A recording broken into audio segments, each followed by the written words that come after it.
We'll get started with our council meeting this evening. So I'll call the meeting to order. And our first item on the agenda is the adoption of the agenda. I'm going to suggest that's moved by Sherry, seconded by Steve, that the agenda for the May 19th, 2020 regular meeting of council be accepted and passed. Any discussion on that? Okay, all those in favor? Everybody hear me okay? I can hear you, yes. Yes. Okay. Did we just lose Dan? No. We lost Dan. Are you still with us, Dan? I can hear you. I'm in favor of that. Okay. I'm coming, You're trying working. to come back. You're working on your technical challenges? Okay, Yeah, we'll call that motion carried then. Thank you. So you're back. I see you back now, Dan, for momentarily anyway. Next is disclosure of pecuniary interest. I have no disclosure of pecuniary interest with regard to tonight's agenda. Councillor McCabe? I have none. Councillor Burke? No. Councillor Hearn? No. And Councillor Yake? No, Okay, thank you. Next, we need to deal with the minutes of the last council meeting. So that's a regular meeting of council, May 4th. And recommendation here moved by Lisa, seconded by Dan, that the minutes of the regular meeting of council held on May 4th, 2020 be adopted as circulated. Any questions or comments on those minutes? Okay. No. All those in favor? Carried, thank you. Don't think we have any business arising from previous meetings of council, so we're on to items for consideration. So let's take a minute and pull out all those items that we want to have further discussion on before we deal with the other ones.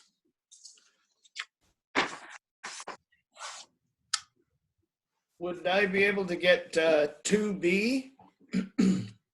2B, Yes. that's the Maple Lane Farm Service one.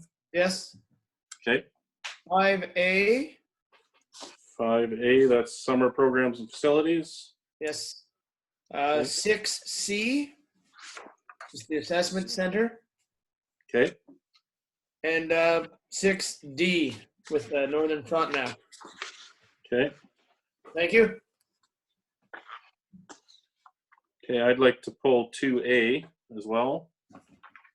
That's the County of Wellington official plan report.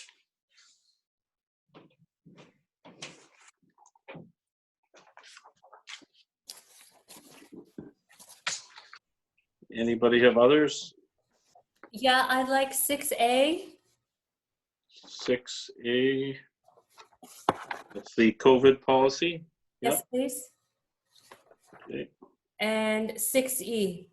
6E. That's the Wellington North Fire Service Agreement. Yes. Okay. So just to recap, so far we have 2A, 2B, 5A, 6A, C, D, and E. Any others?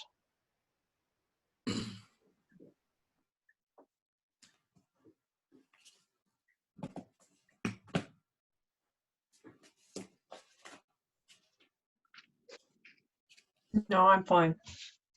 Okay, thanks, Lisa. And I saw Dan shake his head, so. All right. I'm good as well. Okay, thanks, Steve. Karen, is there any others that staff feel that we should pull out? There's nothing that's been pre-identified to me. So Okay. if you staff on the call and you want something pulled, speak now. Okay, so I'll just recap then what's been pulled out here. So 2A and B, 5A, 6A, C, D, and E. And with that, I will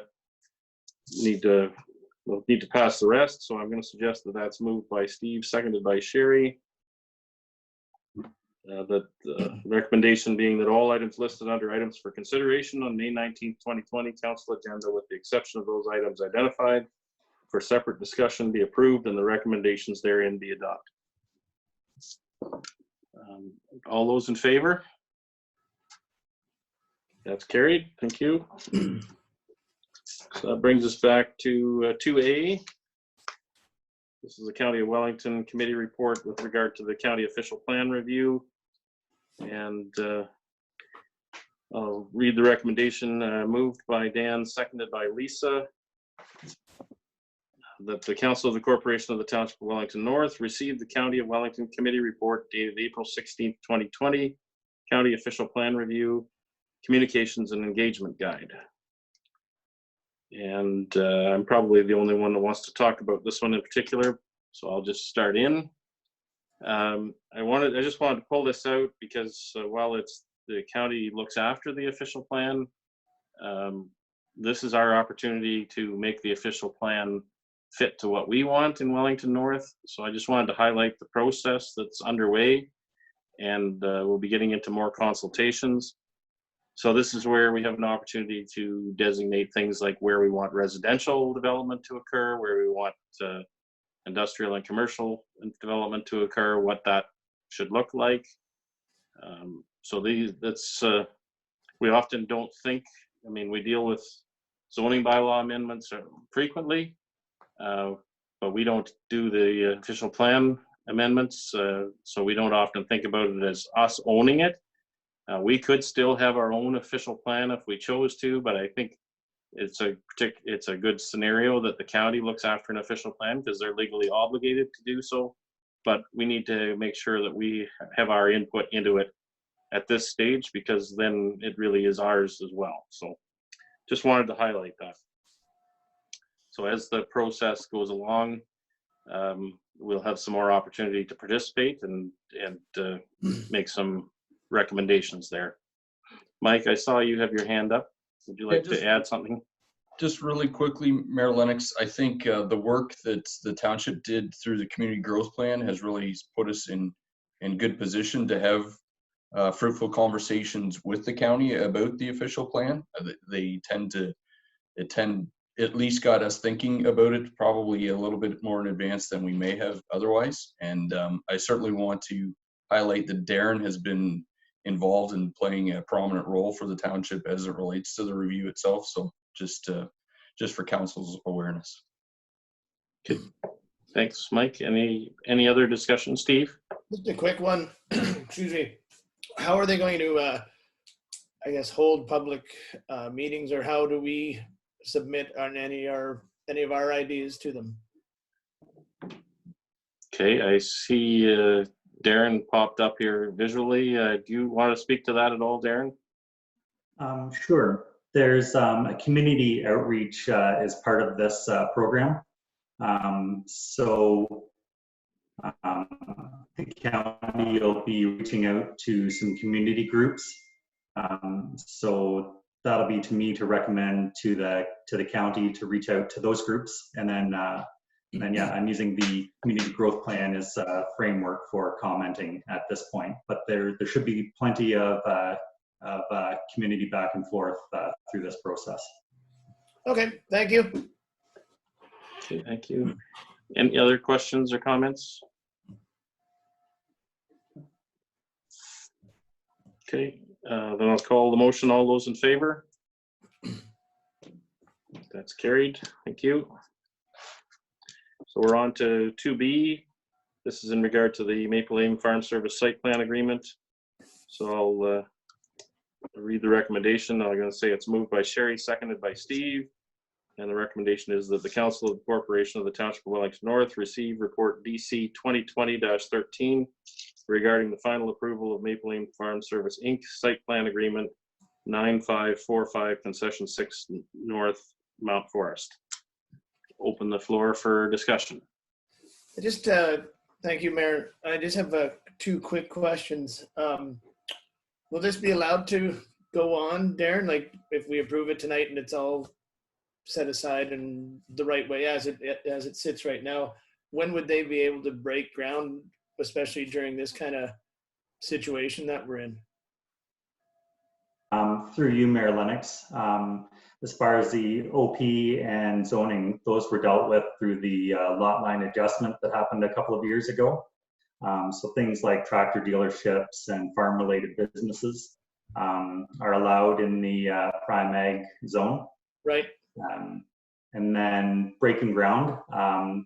This agreement deals with the stormwater management for the large expansion they did last summer. Okay. So they did that expansion through conditional permit. Okay, perfect. Thank you. You're welcome. All I have. Thank you. Any other questions or comments on that one? Okay, I'll call the motion. All those in favor? That's carried. Thank you. That brings us to 5A. This is in regard to the summer programs and facilities. And I'm going to suggest this is moved by Steve, seconded by Sherry. And the recommendation is that the Council of the Corporation of the Township of Wellington North receive for information report RPL 2020-007, being a report on summer recreation programs and recreation facilities. Open the floor for discussion. Oh, wait a second. There's more to that one. And further, the council directs staff to take the necessary actions to cancel the township's 2020 summer recreation programs, including outdoor pools and summer day camps in response to the COVID-19 pandemic. And further, the council directs staff to take necessary actions to open the splash pads in Arthur and Mount Forest based on guidance from the province of Ontario and the Ministry of Public Health. And further, that the council directs staff to take necessary actions to open playgrounds, green spaces, and sports fields in Arthur and Mount Forest based on guidance from the province of Ontario and the Ministry of Public Health. Sorry about that. I'll open the floor for discussion. Steve. I just have two questions for you, Matt. It just seemed, I think it's great that we can open at least the splash pads and the green spaces. And I understand that that's necessary under the guidance of the province, but what's the difference between splash pads and pool? I mean, I know this spatial distance of it, but the splash pad's going to largely be unmanned by our staff. How do we keep people from getting too close to each other, I guess? Yep.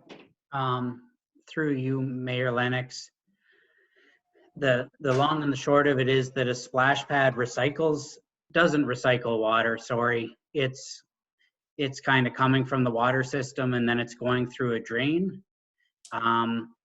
We're only going to open the splash pads or the pools if the province gives us that kind of guidance. But a splash pad specifically, recently we were on a webinar where a doctor said there's no evidence that the virus is transmitted through food or water. If it comes straight through the city water system and into some sort of spray device, then it goes to a drain system. There's probably really no issue with that. The idea being that it comes through the township water system, chlorinated, and then it leaves via drain system. So that's the difference between a splash pad and a pool. But certainly we'll be following public health and province guidelines as it relates to the splash pad opening if we're able to. Right. All right. Thanks, Matt. And I guess I kind of have a quick follow-up to that. Will this kind of change for us, like this whole kind of a report, just because of the Doug Ford's announcement this afternoon? I would just say that with the amount of uncertainty around sort of what that type of operation looks like for the summer, I don't think the report recommendation changes as it relates to day camps and pools, but certainly we'll be following public health and provincial recommendations related to playgrounds, splash pads, and sports fields. Okay. Then I have one last one. Sorry, Matt, you're up again. No, that's okay.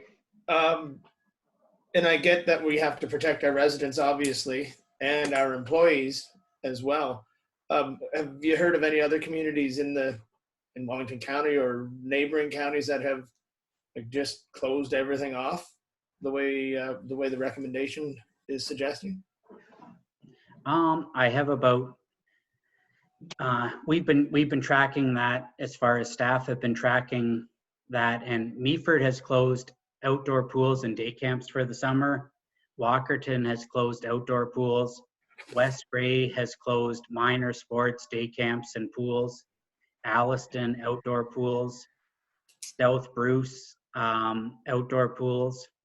And there's a provincial park that the pools still remain closed. So there's, yeah, I just think there's lots of risk as it's associated with opening up those facilities in the summer, given that the climate right now is very uncertain. Well, that's fair. All right, and thank you very much. Yep. Dan? To you, Matt. With the splash pads then, if we are able to open those, which we don't know if we can, how will we, I mean, the volume of people wanting to use that is going to be higher than probably normal. So how will we monitor or keep the distancing issue looked after? Yep. Yeah, through you, Mayor Lennox. Yeah, that's going to be a very significant challenge, but it won't be an uncommon challenge as far as most municipalities in Ontario will be going through the same thing. And I think the province will provide hopefully some kind of guidance related to that, but certainly having a large amount of users at the splash pad won't be an option, I can't imagine. Yeah, we're going to have to follow what the province and public health says as it relates to that. And there is, again, a lot of uncertainty around how exactly that looks, but splash pads seem like they're lower hanging fruit than say a pool. Okay. So we are expecting direction from the province and the ministry in regards to splash pads. I think as far as numbers of users at a time, and then again, day zero, when the province opens them, we don't have to open them. We could have another conversation as it relates to how we adhere to that. But I think the way the recommendation is written is that staff would, try to manage that the best they can, because the best they can once we get provincial and public health direction. Sure. Okay. So, yeah, I think there's a certain amount of unknown still here in terms of what we would need to do to even open those splash pads. I mean, I'm totally speculating here, but maybe we need to have staff there to activate the splash pad so that, because it's a commonly touched surface, to prevent kids from touching it repeatedly. And we may also have staff there to police the number of kids allowed on there at a time. I mean, that's a total speculation on my part, but I think the recommendation as I read it is we're still leaving the door open to that, because this is something that can be activated more quickly than a pool or a summer day camp. Whereas because of the timelines associated with those things, even though Premier Ford said today that he wants summer day camps to be able to operate, we're not obligated to do that. And the other thing that we haven't talked about, in my opinion, is how many parents are going to want to send their kids to a summer day camp. There's a lot of fear out there still in the community about what this virus means. And so, I as a parent, am I going to want to send my kid to a splash pad that could be crowded, as we've talked about? Potentially not. And so I think the registrations on the summer day camp kind of indicate a certain amount of fear that is already there too, because we haven't had the amount of registration we would normally have. Sure. Yeah. Okay. Sherry? Yeah, so a lot of the questions that I've been getting for the splash pad have sort of been answered. Lots of people are looking and hoping that they will be open. Also like to touch on the sports fields, like the soccer fields and the baseball diamonds. It says that we've got them sort of ready to go, but do we know where those minor sports organizations are at? Like, is there a cutoff time for them? Like, if we keep working on them, are they going to have a much shorter season?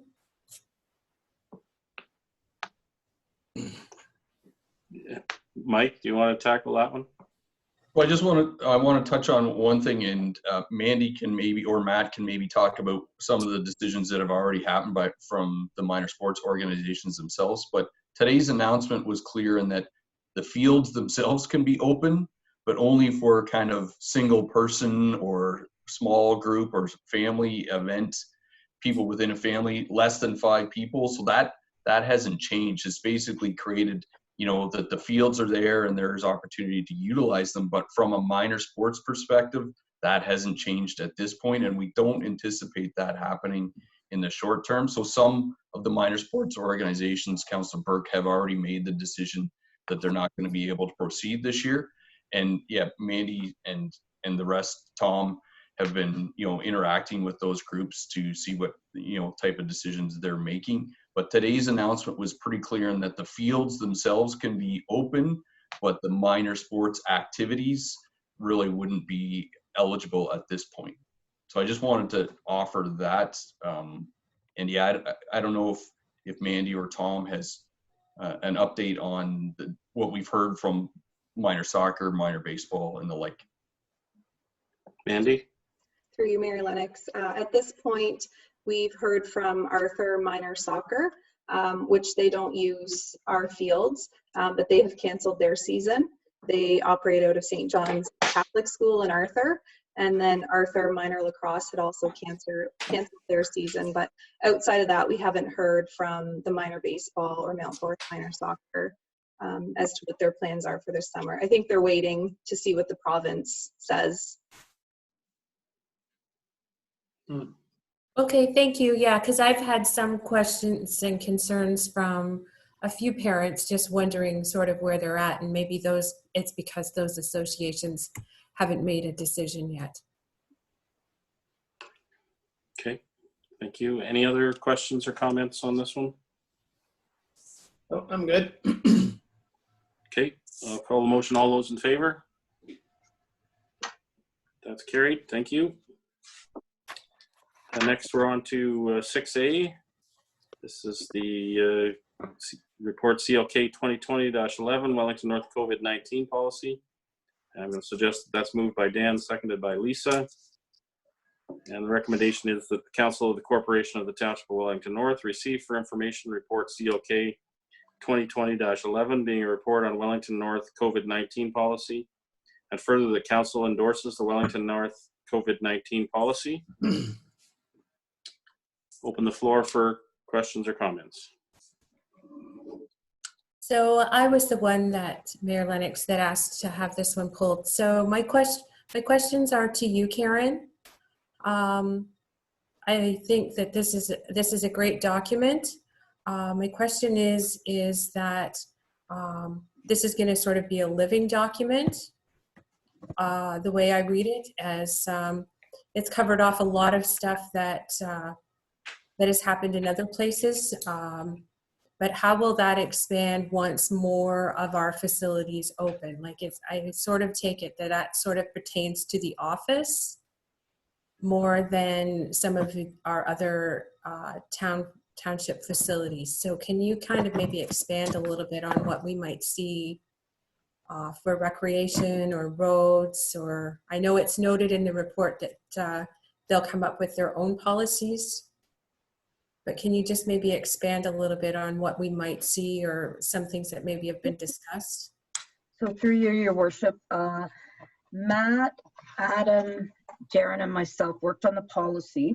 And there are things in the policy that are going to pertain to all staff, no matter where they are. Out of country travel, out of province travel, things like that.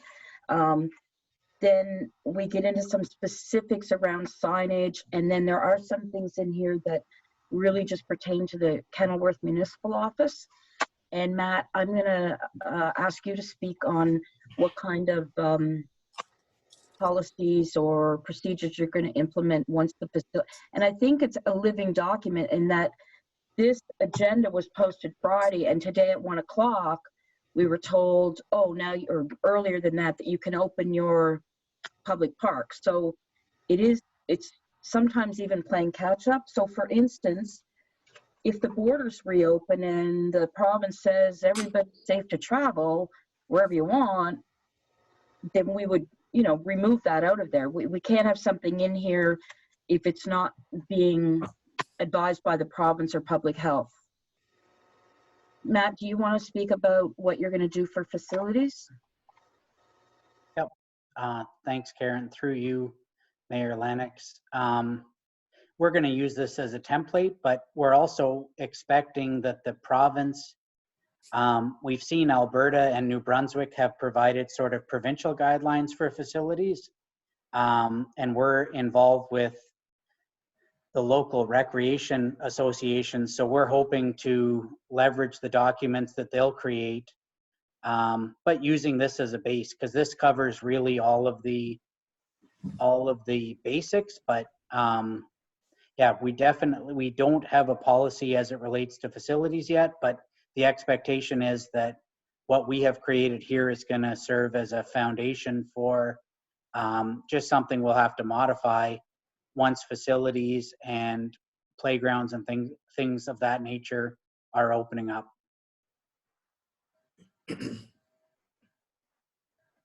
Thank you. Sherry, did you have anything further? Nope, that's great. Thank you very much. Okay. Anybody else have questions? Oh, Karen, you wanted to speak?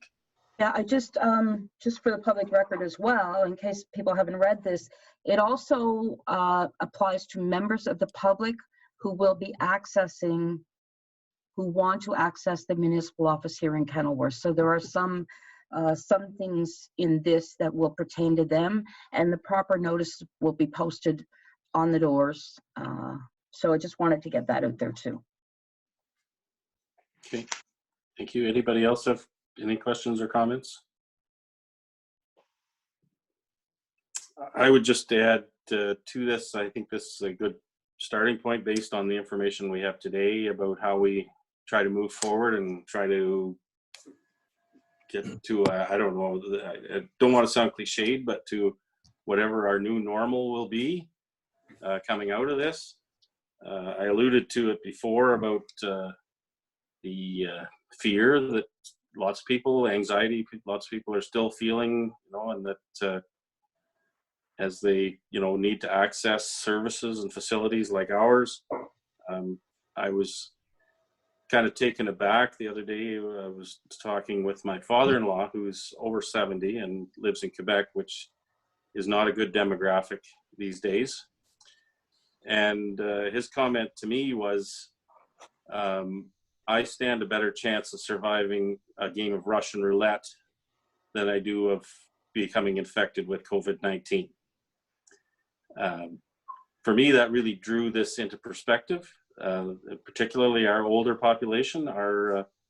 This is a very serious risk and continues to be. And so I think we're trying to strike an appropriate balance between making sure we keep our staff and members of the public safe, as well as continuing to make sure that we can deliver the services that people depend on. So I know that there's been a lot of thought and effort go into it, and I really appreciate the staff's efforts in that area. And I totally agree that this is going to have to be living, and we're going to have to be revisiting it as things change and as we progress through these different stages of reopening. I mean, the best case scenario, we're going to have a vaccine and everybody can become vaccinated and we can go back to our lives the way they were before. But I think for the beginnings of reopening things, I think this is a great start. Any other further comments or questions? Okay, I'll call the motion then. All those in favor? That's carried. Thank you.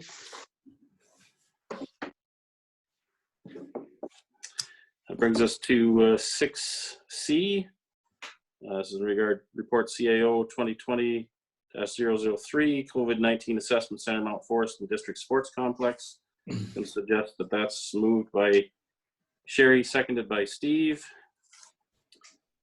That the recommendation is that the Council of the Corporation of the Township of Wellington North receive for information report CAO 2020-003, being a report on COVID-19 Assessment Center, Mount Forest and District Sports Complex. And further, the council directs staff to accommodate the staff of North Wellington Healthcare at the North Wellington Healthcare and the Mount Forest Family Health Team and the operation of a COVID-19 assessment center as long as deemed necessary to serve the testing needs of the northern catchment area of Wellington, Dufferin, and Guelph Public Health, waiving rental fees throughout the term. And further, the township staff determine direct costs attributable to the assessment center and request restitution of those costs from the province. Open the floor for discussion. Steve. I just have a quick one, and Mike, if you can shed some light on it. How's it going up there? Like, obviously the assessment center is busy, but for the health and welfare of everyone that's there and our own residents, has it been pretty calm? How many would you have say, or do you know how many they've tested up there? Yes, so through you, Mayor Lennox, made some inquiries earlier today about the assessment center itself, and they've tested 240 people have been assessed, and 242 people have been actually tested. And they have had 4 positive tests that have come out of the Mount Forest Assessment Center. So wow. They've reduced the hours currently at the assessment center. It's open Monday, Wednesdays, and Fridays. This week was an exception because of holiday Monday, and are operating from 10 till 6. Tom can probably give you a better sense of how busy that really is, but when I've been in the area, I've been driving by just to see how busy it is. I wouldn't say it's overly busy. I don't think there's a flood of people, but they are doing tests based on those numbers. And I've been in contact with both North Wellington Healthcare reps as well as the family health team reps and with public health, just to get a sense in terms of what they envision for an assessment center going forward. I think they're happy with the status quo as it is, but they also recognize that as the province starts to reopen, that they may need to look at a different location, maybe something that's smaller, something that has rooms, things of that nature.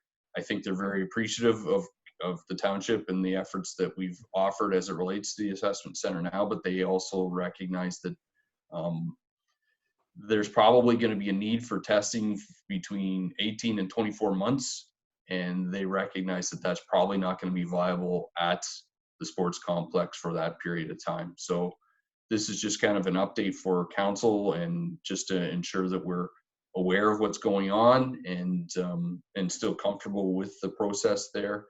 Tom deserves a lot of credit for doing everything he could to accommodate at the time early in April. It's been basically a month at this point. So I do think it was something that was needed at the time and certainly something that we wanted to support in the community.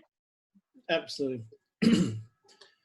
I would just reiterate too, the last time I heard our medical officer of health for Wellington, Dufferin, Guelph speak about this topic, her indications were that testing is going to have to ramp up. And they've changed, you may have noticed, they've changed the criteria for testing.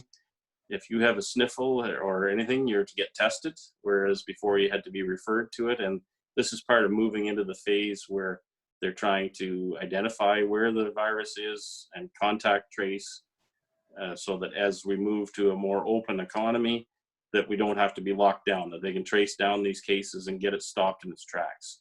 So testing is going to become, well, is becoming critically important. So, and I think having access to it for someplace other than Guelph or Orangeville is of real value to the rural Wellington residents. So I would just like to echo what Mike said, and thank you, Tom, for doing the job that you're in, being in the facility while all this is going on. Can't be too comfortable, but thanks for that. And yeah, I think we can keep accommodating the assessment center as long as we can and keep it open for our rural population and North Wellington municipalities. I think as long as we can, I think we should. Tom, did you want to comment on the level of activity? Through you, Mayor Lennox. I think Mike has said everything pretty much. People at the assessment center have been great to deal with. Our staff have been good with them. We have a good rapport with them. We don't intermingle too much, usually telephone or texting, but everything has run smoothly for them. Okay, thank you. Any other questions or comments? Okay, all those in favor? That's carried. Thank you. We're on to 6D, the report CAO 2020-004 North Frontenac Telephone Corporation Limited Telecommunications Access Agreement. And I'm going to suggest that that's moved by Lisa, seconded by Dan, and the recommendation is that the Council of the Corporation of the Township of Wellington North receive for information report CAO 2020-004, being a report on North Frontenac Telephone Corporation Limited Telecommunications Access Agreement. And further, the council authorizes the mayor and clerk to enter into a telecommunications access agreement with North Frontenac Telephone Corporation Limited for the purposes of installing fiber optic cabling within the township rights of way.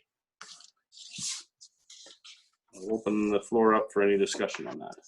So I just got one quick little question, Mayor Lennox, and I guess Mike, you're probably the best one for this. Are these guys going to work in conjunction with Whiteman's? Is that where Whiteman's going to draw their, I guess, source of broadband or fiber? Sorry. Through you, Mayor Lennox, yeah, there's no indication that there's commingling between these two parties. North Frontenac Telephone Company kind of came right after the SWIFT announcements. They were one of the successful bidders as it related to the SWIFT program for the area. And they've already made, connections, I guess you would say, as it relates to getting access. And I don't believe it's with Whiteman. I don't think they typically work with Whiteman, I guess is the short answer. Mayor Lennox was part of a meeting when we met with the president at the time.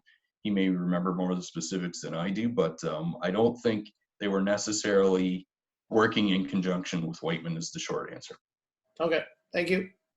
I think to be a little, maybe offer a little bit more clarity, Steve, I think they're making an arrangement with another provider to connect to a trunk line in Arthur. I don't know who that is with. I don't believe it is Whiteman, because Whiteman is planning to bring in their own trunk line from their own trunk line, which crosses the former Peel Township.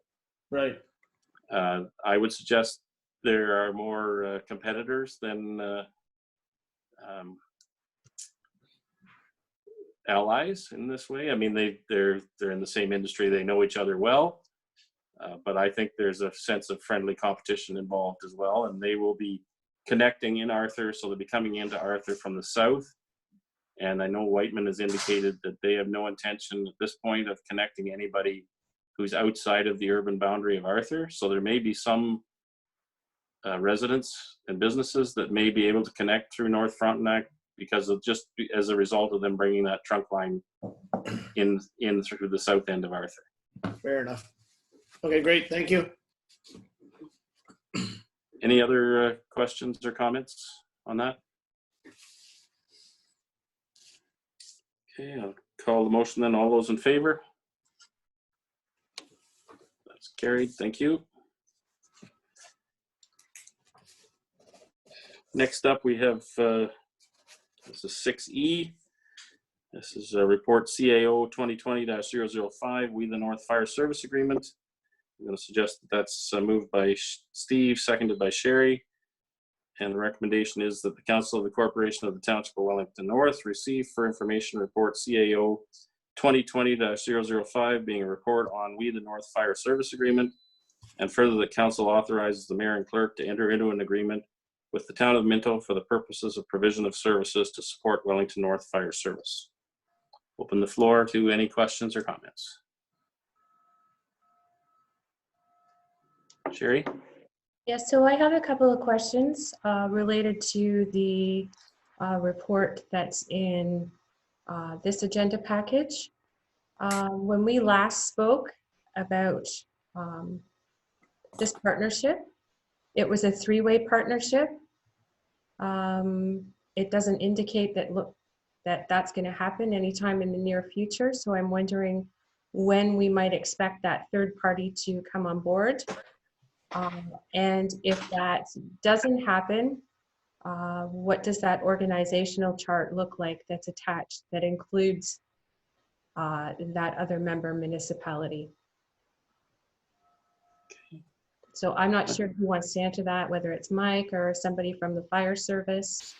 I leave that kind of open, Mayor Lennox, to whoever would like to jump in. Okay, I think Mike's volunteering here. I saw him take his mute off. Yeah, took the mute off. Yeah, through you, Mayor Lennox. At this point, yeah, the third party, Mapleton was the third party, hasn't made the same push to move ahead with the agreement. We felt it was timely. We were comfortable. We've had good communications with Minto throughout. So we're not exactly sure what Mapleton's plans are. They've certainly shown interest throughout. And we think that there's potential in the future going ahead. But to be completely frank, I guess, in my opinion, this works out better for us in the short term in terms of whether or not seeing the model that we proposed actually works during the term that we're presenting, and then make an assessment after that point as to whether or not a third party agreement makes sense as well. And yeah, as it relates to the org chart, basically the one position that would have come from Mapleton will be part of the management team as it currently exists. So it would just be Chief Harrow, the other chief position, Coeses in Minto, as well as Marco being part of the management team for this part of the agreement.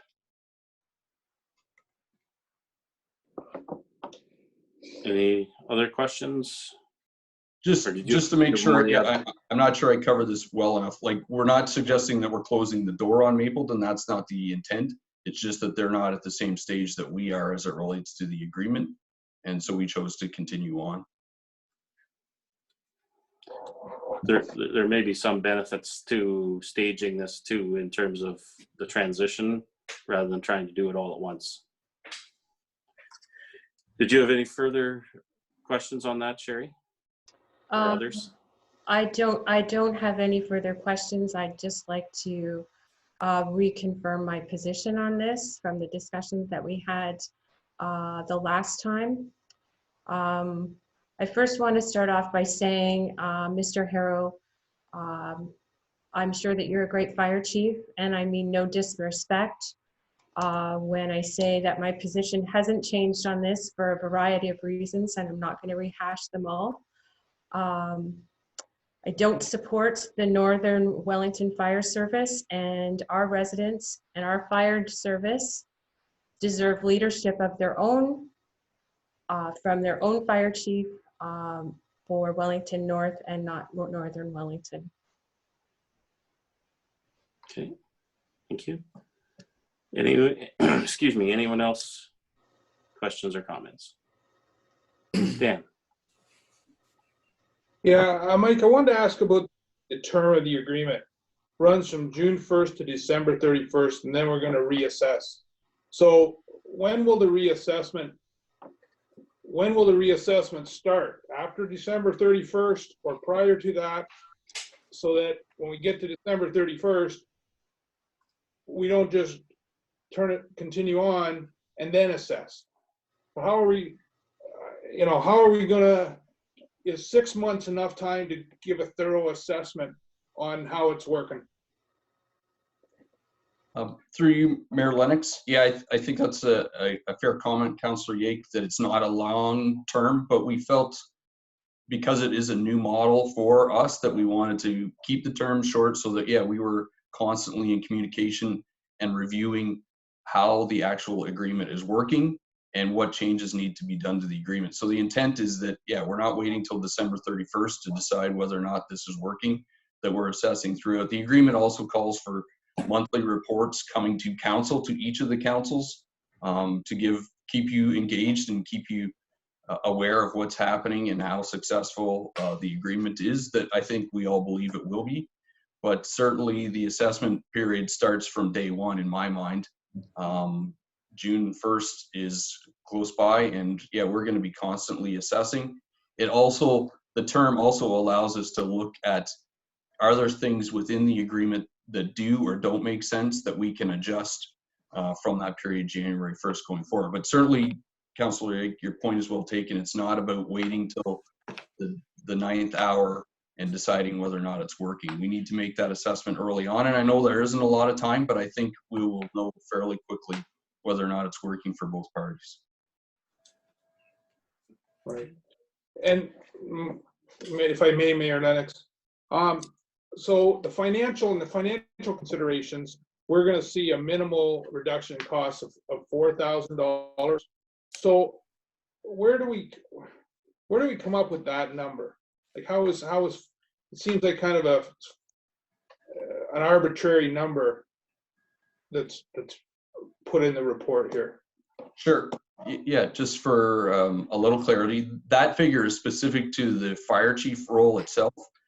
It's hard to determine what the overall, and probably within that short period of the initial term, we're not going to see huge savings as it relates to operational equipment, those type of things. But those are things that we think there will be gains on in a longer term. But the 4,000 really relates to the difference between what we currently pay for the chief role and what we could potentially be paying in the term of the agreement. So it's very specific to just that. There will be other savings opportunities that we believe will be parts of We the North Fire Service going forward, but that $4,000 is really specific to the term, the existing term of the agreement. Okay. And just one more question. Did we get permission from the Raptors to use We the North Fire Service agreement, or where did that? Our current chief has told me that we should be using that throughout. So I've just, until they come with this lawsuit, Councillor Yake, we're just going to continue on. I didn't notice the trademark logo along with it. So, Steve, I think you had your hand up.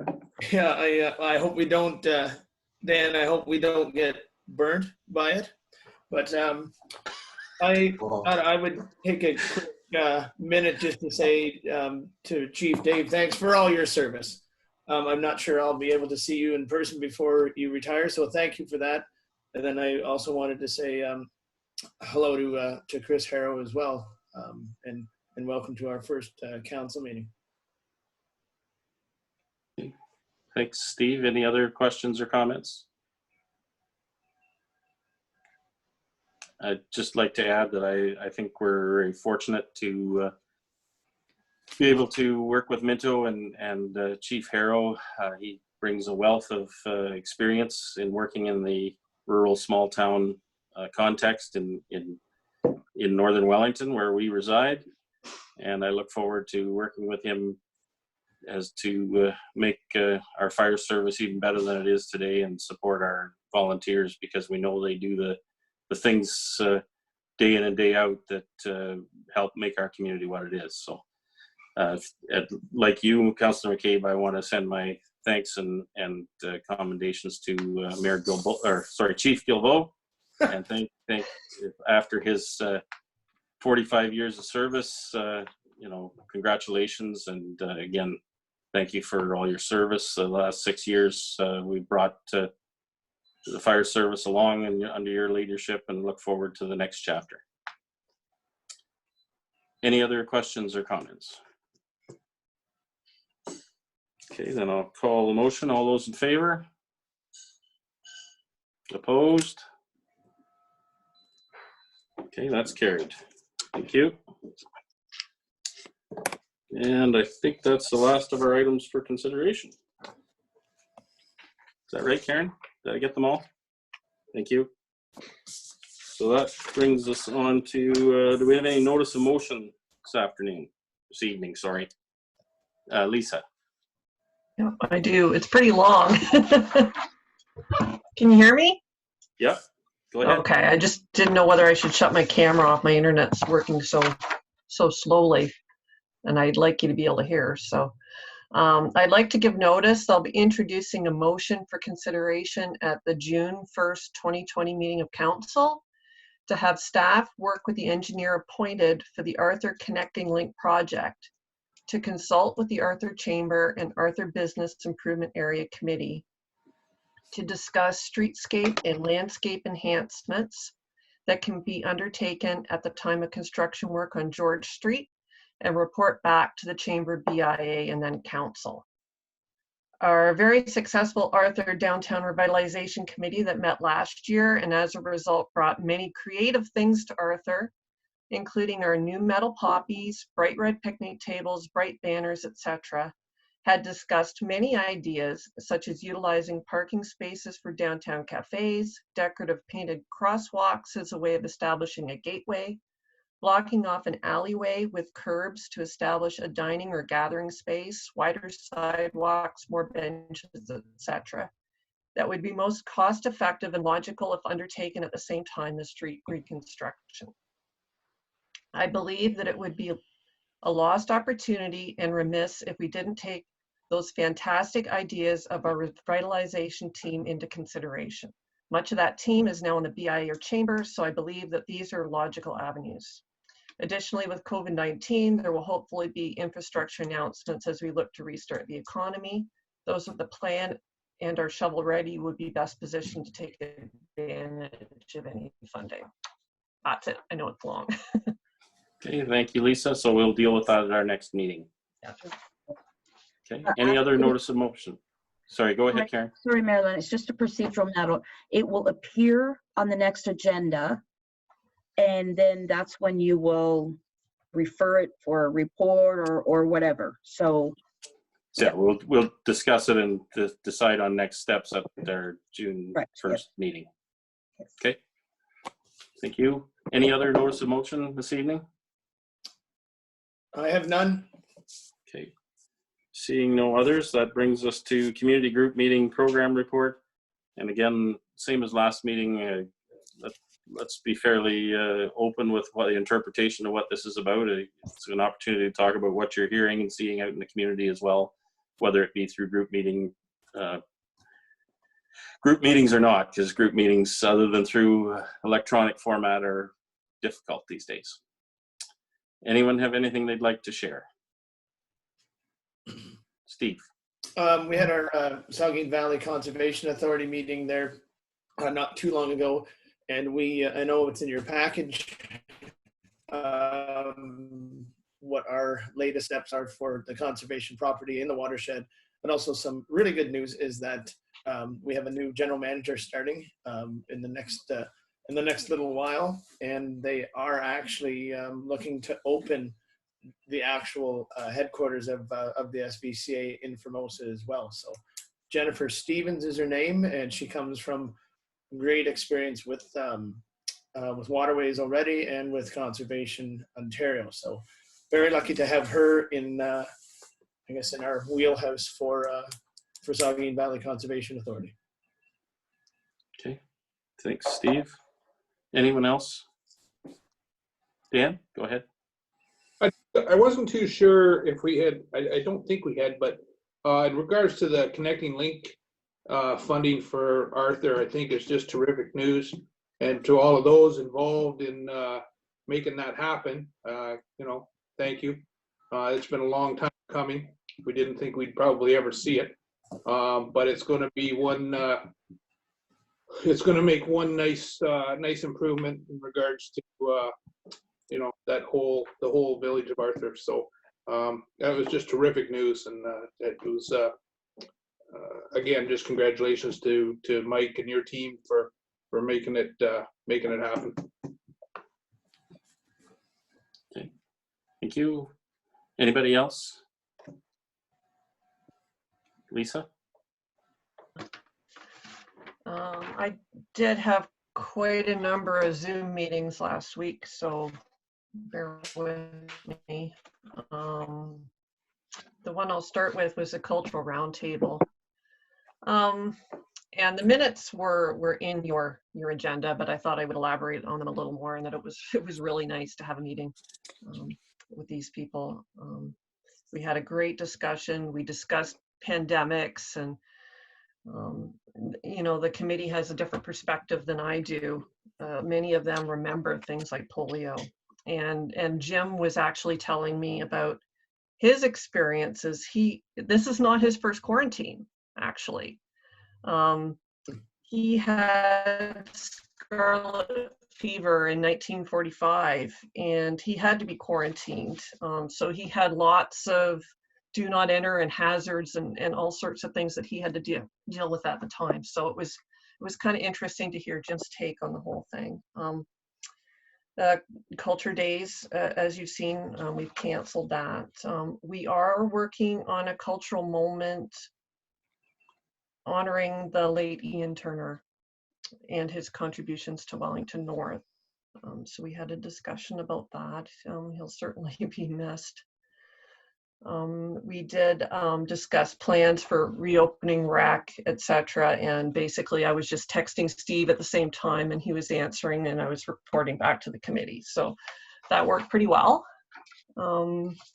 Had a couple other meetings, the Arthur Chamber. They are writing a letter of support for the notice of motion that I presented earlier.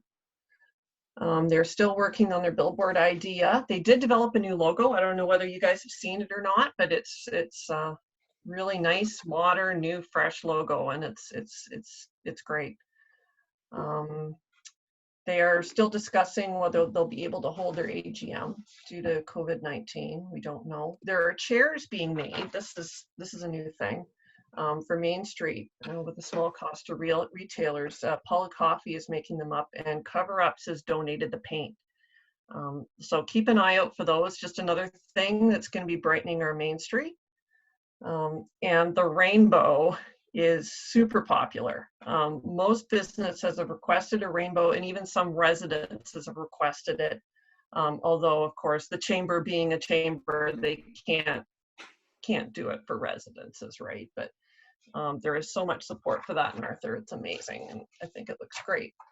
The Mount Forest Chamber, the Shop Wellington North portal should be open any day. I'm not sure when, but they're talking this week, so I hope you all check that out.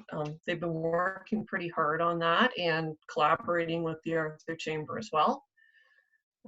They are looking at some of the COVID-19 funding that's out there and hopefully utilizing some of that to their benefit. The office renos are progressing.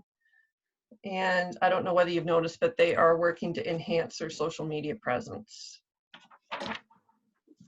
And finally, there was a joint chamber, Mount Forest Chamber, Mount Forest BIA, and Downtown Group Committee joint meeting. And the downtown committee will be operating under the BIA umbrella going forward. So we did share some ideas on some Mount Forest enhancements and talking about some new fabric banners for the Simply Explore theme. Tomorrow morning an Arthur BIA meeting. So that's it for my report. Okay. Any others? Can I just add something to that? I noticed on Friday morning, all the banners in Arthur were going up, and I just thought the thanks to our employees, the municipal employees that helped hang them. They look fantastic. Yeah, thanks for pointing that out, Steve. I almost forgot about that. You know, one of the few things that we have left from the Arthur Downtown Revitalization Committee, those banners look awesome. There's a couple more things yet to come, but it was nice to have these things planned for last year because it's really brightening up the community now when we really need it. Okay. Thank you. Any other community group meeting or other things people would like to share? I was just going to add myself. I know the Mount Forest Chamber has been promoting, and I think it was in the agenda package, but I've noticed it elsewhere too. The collaboration that we've already undertaken and around economic development in a cooperation with Launchit, Minto, and the Saugeen Economic Development Corp. Been able to provide some assistance, and through the county's, I can't think of the right term for it now, but loan program that they offered through the CFDCs, like Saugeen Valley or Saugeen economic development. I think we've got some great things in place to help businesses try to recover, but I think this is going to be a theme that we're going to be dealing with going forward as well, in terms of what things can we do, how can we put our partnerships together to provide as much service and opportunity to our local businesses during this recovery phase as possible. So I'm sure it's something we'll be discussing further in future, but I was delighted to see that Mount Forest Chamber was promoting that on their sign out front, and other things as well. I think working together is with all of our partners is key to our future success. So please pass on my thanks to Mount Forest Chamber for their role in that, Lisa. I think the more we keep talking about it, the better opportunity we have to help businesses through this recovery phase. So. I don't have anything further. Does anybody else have anything further they'd like to talk about during this session tonight? Seeing none, I think that then brings us to bylaws. And I'm going to suggest this is moved by Dan, seconded by Lisa. The recommendation that bylaw number 42-20, 43-20, 44-20, 45-20, 46-20 and 47-20 be read a first, second, and third time and enacted. Any questions or comment on those? Dan? Dan, go ahead. Can we do 47-20 separately? 47-20 pulled out? Okay.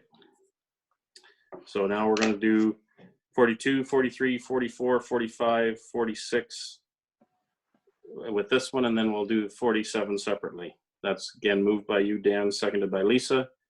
Any other questions or comments on those? Okay. Call those all in favor. That's carried. Thank you. And now we'll deal with 47. I'll use the same mover and seconder if that's okay, Dan and Lisa, for 47. And so the recommendation will read that bylaw number 47-20 be read a first, second, and third time and enacted. Any discussion on that one specifically? Dan, go ahead. Can I ask for a recorded vote? Certainly. I guess they're all recorded, Karen, but. Okay, do you want to, is there any other discussion, or I'll turn it over to you, Karen, to do the recorded vote procedure, please. So the recommendation is that bylaw 47-20 be read a first, second, and third time and enacted. Councillor Burke, yay or nay? Nay. Councillor McCabe? Yay. Councillor Hearn? Yay. Councillor Ye? Hey, Nay? Yep. And Mayor Lennox? Yay. Okay, that's 3 for yay, 2 for nay. The motion is carried. Okay, thank you. And with that, I don't know whether he's still on the call with us, but I'd like to send a welcome out to Chris Harrow joining our fire service team. Oh, he is still there. Anything you'd like to say at this point, Chris? No, I really appreciate the support and the talk tonight, and I can hear everybody's concerns, and I look forward to working with everybody and talking with everybody and collaborating to alleviate concerns and make sure that everything is good to go forward. So I really look forward to being able to do that. So thanks for the opportunity. Okay, welcome aboard, Chris. Okay, then I think that moves us to our closed meeting session. So I'm going to, before I do that, for any of you who are joining us on the call as spectators, so we will be going into a closed session. After our closed session, we won't be coming back to this Zoom meeting. But anything that happens out of that closed session that we can report will be reported in the minutes that will be published on the township's website. So Thank you for joining us, and we'll get on with moving into our closed session. So I'm going to say this is moved by Sherry, seconded by Steve, that meeting is closed pursuant to section 239(2) of the Municipal Act 2001, specifically C, a proposed or pending acquisition or disposition of land by the municipality or local board. So the recommendation is that the Council of the Corporation of the Township of Wellington North go into a meeting at 8:05 p.m. that is closed to the public under subsection 239(2) of the Municipal Act 2001 specifically for a proposed or pending acquisition or disposition of land by the municipality or local board. We'll deal with the report EDO 2020-10 being a report on the proposed sale of municipally owned land in Arthur to Whiteman Telecom. And 2, review of the closed session minutes from May 5th. And so all those in favor? So we're closed. I'm also going to ask for moved by Lisa, seconded by Dan, that we, it's now 8:05, that we reconvene at 8:15. We recess and reconvene at 8:15. All those in favor? That's carried. Thank you, everyone. We'll see you on the other side, or hear you on the other side.